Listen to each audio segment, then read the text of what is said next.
Una multa, anzi meglio una doppia multa se necessario, a chi disturba e trascende negli orari e nei modi consentiti dal regolamento cittadino durante una festa anche in casa privata. Pur ribadendo che il caso drammatico dello sparo su un gruppo di universitari che su un terrazzino leggevano un papiro di laurea con il tragico epilogo della morte dell'autore di quello sparo sono un fatto con caratteristiche proprie da non confondere con feste private o mala movida, il Comune di Padova pensa a mettere mano al regolamento di polizia urbana al termine di un lavoro di revisione avviato un anno fa. L'esperienza ci ha insegnato che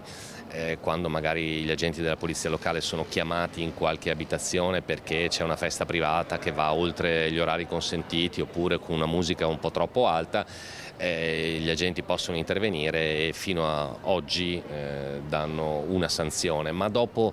abbiamo visto che il più delle volte quando gli agenti poi vanno via ritorna ad esserci questa situazione di confusione. Ecco che abbiamo introdotto questa possibilità della doppia sanzione. Evidentemente la doppia sanzione al secondo intervento è una sanzione maggiorata rispetto alla prima, proprio per far desistere questi atteggiamenti. Quanto è avvenuto la scorsa settimana in via Savonarola resta un trauma per la città di Padova da qualunque punto di vista lo si osservi. Per questo dall'assessore Bonavina arriva un pressante invito. Dobbiamo interrogarci perché, dobbiamo cercare un po' di stemperare i toni, di aiutare le persone che sono in difficoltà, non cercare sempre di cavalcare un'onda per portare al proprio mulino qualcosa che poi non si capisce cos'è.